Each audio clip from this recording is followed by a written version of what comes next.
I'm Bambi Francisco for Vader TV, the network for innovators. Well, in the competitive world of photo sharing, one company continues to thrive, and it's doing so with a subscription model. That is Smugmug. That's the company. It has 100,000 paying subscribers, paying about $75 a year, I believe. On average, that yeah. on average. Smugmug was started by a son and father team, Don and Chris MacAskill. Don is the CEO, and Chris MacAskill, the father, is the face of the company, or the father figure. I am the father figure. Yeah, it says on my sweatshirt. If Chris, you read thank you for joining us. Thanks for having me. You know, for a long time, I had thought that maybe the photo sharing sites would all be relying on selling mugs and photo albums, and right. And at some point, I thought that might actually decline. That type of revenue, that type of business. Is that business continuing to be strong? It's booming. It's amazing. It's a mistake that we made in the early days when we founded the company. We were all about sharing. We didn't even allow printing at the time. We just hadn't thought it through. And we thought when people get to see their photos big on the screen, why would they buy prints and things? Well, we were dead wrong. People like to see them big on the screen, and then when they see them big on the screen, they say, "Oh, that'd make a nice print for the walls." So, what are they? So is that a big driver of revenue for your site? It is for us. It's actually the fastest growing segment of our revenue. Subscriptions are growing nicely, and I always look at it and say, how could print revenue grow faster than subscriptions? But it does. But we're not just talking about prints, regular prints. We're talking about prints on sweatshirts or prints on calendars. Yeah, the biggest thing is photo books. It's gotten to be a new hot thing. I know you interviewed the CEO of Blurb, and so people can buy Blurb photo books off our site. And it's just with photo books, instead of getting a bunch of loose prints, you get them all bound into a beautiful book that you can decorate, and they're really hot. Right. Now, how is your site? I guess why would someone go to a Smugmug as opposed to a Flickr, and maybe some of the other, I believe Fanfare is also another site that's maybe competitive. You have 100,000 paying subscribers, paying about $75 on average annually. So what are they paying for?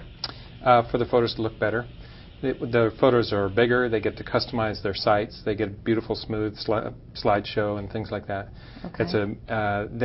It's just not generic. Like when you're lost in the sea of sameness when you go to Flickr. Flickr's a great site, and a lot of people go there. It's popular, and what it's really good at is getting comments on your photos. But suppose you're a family and you want your photo album to just look awesome when you send it off to your friends and family, like you do your Christmas card or your photo book or anything else. It's generic if you're at Flickr, but at Smugmug you can customize it and make it look beautiful. So how do you, sort of that one-liner when you tell people like how you differentiate yourself from all the other photo sharing sites? Your photos look better here. What are your Smugmug, your photos are better here. What do you think of Slide? I mean, it's a popular photo sharing site as well. It's cool. We just never run into them. Well, they are used primarily on social networking sites like Facebook and MySpace and so on. It's used by a very young audience, typically a very single audience, and it's a great service. I mean, we love it, but it isn't our customer. Our customer tends to be an enthusiast, like a photographer or a family member, and for whatever reason, they just don't cross. So how do you get? I mean, Slide just, you know, in terms of their traffic, just soared once they went onto Facebook. What are your plans to, you know, sort of get into that hyper acceleration mode? You know, I'm not sure we dream about hyper acceleration like most other companies do here. We are growing about 80% a year. That's a lot for us. And one of the things. What's your revenue right now? So we're around a $12, $13, $14 million run right now. And we're not predicting what it will come out to be next year because... You don't have to. We don't have to. Right. Because we own the company. We're debt-free. We don't have to report to a bank. We don't have to report to venture capitalists or anything like that. We just do what we love and love what we do. But growing 80% a year for us is enough. We have to hire support heroes to answer all the emails, and we want to do that well and quickly. And we want to grow with quality. We want to be a great brand several years out. Two questions. Where do you see the business of photo sharing or photo sharing 3 years from today?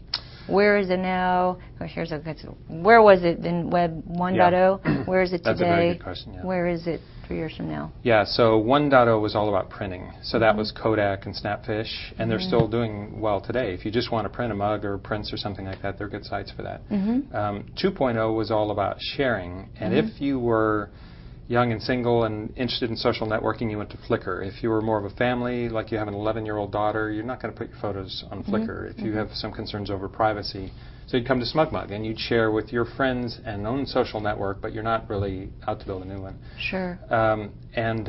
Where it's going, I think media, our photographic media, we want them everywhere. We want them on our Facebook site and on our MySpace site.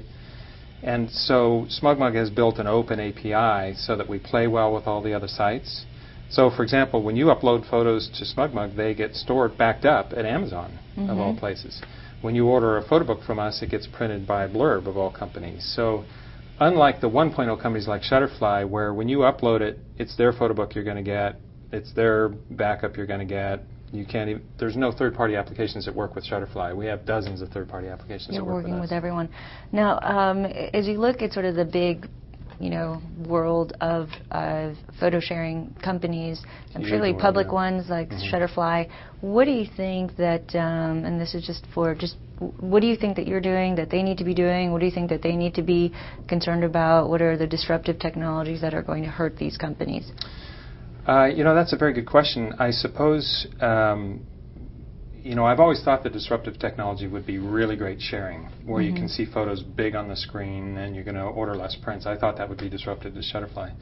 But in fact, it seems to be additive. People, when they share more, they print more. When they print more, they share more. And so we sit on the edge of our seats all the time thinking, is it going to be peer-to-peer networking? That didn't turn out to be it. Is it going to be small devices like the iPhone that you want to... Well, we have an iPhone client and people love it, but it's all the more reason to use Smugmug. So is it going to be Facebook? Well, no, because Facebook's the daily kind of chalkboard of what your friends are doing, and you still want to post some of your Smugmug photos there, but if you want a lasting book of your trip to Paris, you still want a Smugmug account. So if there's a disruptive technology in our future, we haven't seen it yet, but we're on the lookout. Okay, and just finally, you are private. You're 100% owned by the family. We're 100% owned. Family and employees, but we think of them as family. Okay, so. You founded FatBrain. That went public. I did, That's how we met many years ago. Many years ago. So you don't have plans on taking any outside funding? That was a tough time to go public when we went public because the market was up and down and all over the place. And I lived through that, and it was... I would rather be a larger cap company the next time I do it. So in those days we had venture capital backing for FatBrain, and they were telling us, you got to get out, you got to go public, now's the time, the ducks are quacking, they used to say. And so we went out and the market was receptive, and then we had to live through the times when it wasn't so receptive, and as a small cap that was a tough thing to do. I think we want to be a bigger company this time when we go public, if we go public. Okay, great. Well, good luck to you. I've been speaking with Chris MacAskill. He is one of the founders of Smugmug, and I'm Bambi Francisco.